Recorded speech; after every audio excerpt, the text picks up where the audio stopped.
The Root River Field to Stream project is a unique partnership in that it brings together farmers who are represented through their state farm organizations and the Minnesota Ag Water Resource Center, along with environmental interests represented by the Nature Conservancy, industry, in this case with Monsanto providing the initial funding to get this project started, and our state agencies, as the Minnesota Department of Agriculture plays the lead role in gathering the research that's helping all of these stakeholders better understand how agriculture impacts water quality in the Root River watershed.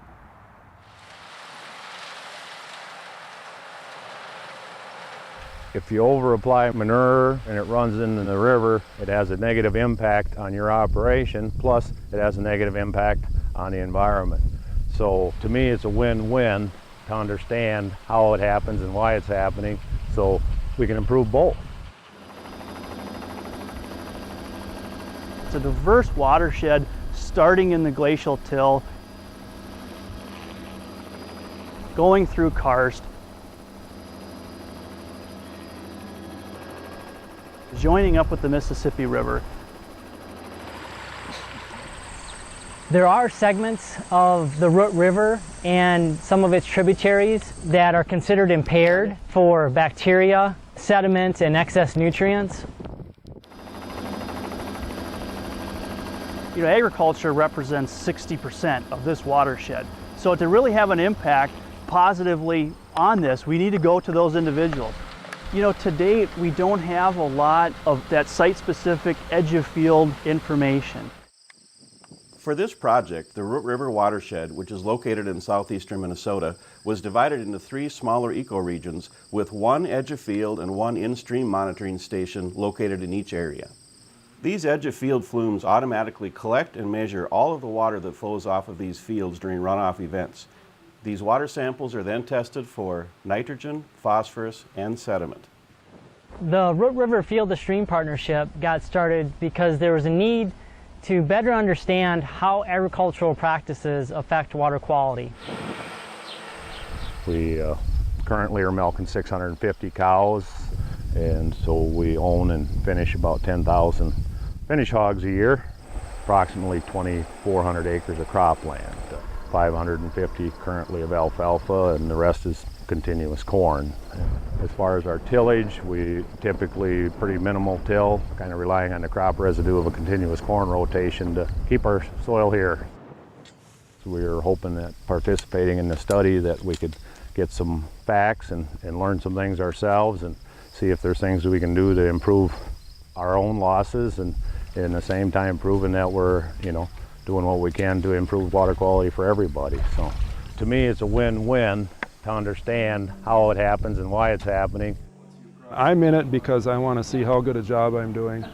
If I don't do a good job with stopping runoff, holding my nutrients for my crop to use them, then I'm going to be the first one that's drinking water and the first one losing money because the nutrients going downstream.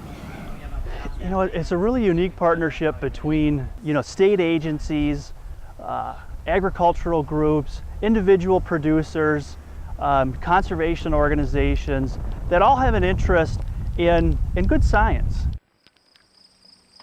It's to monitor the runoff from this 20-acre tract, and I guess I'd have to say I've been pleasantly surprised since it was installed that it's been less than what I anticipated it would be myself, and I hope it's information that long term that we can share with the public at large.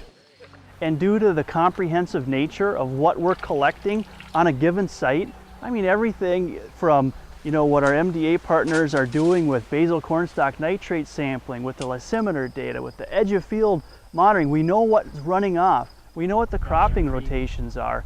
That's a rich data set that we haven't really had, at least in one spot.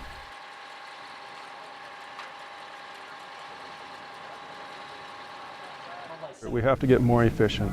This project is going to show us where we're not efficient, what I'm not doing that can be improved. Once we know what and how that got out of the system, how much of it, then we can do something about keeping it here. With what you guys are doing, I'm able to put the two together, and I'm seeing maybe this test is showing I've got more nitrogen than I need here for this, and that'll translate to more dollars and cents in my pocket. And so just the fact of bringing these groups together to collect the information, to build upon those personal relationships and advance the discussion about how we manage the Root River watershed. Really, I think projects like this and all the other projects that are taking place in the watershed are really going to help us as managers to really better manage that resource. I think also now it's exciting that we're starting to get that data and the prospect, how we're going to be able to apply that in coming years. It's pretty exciting. The most important lesson out of this, whatever we get out of the data, is that we can work together to benefit a larger landscape. I think it's important to all of us. And if we can learn something here and use it as a tool, you know, if we're seeing nutrients losses that we just didn't realize were happening, and we can share that with people and in a constructive manner, is of value to everybody in agriculture.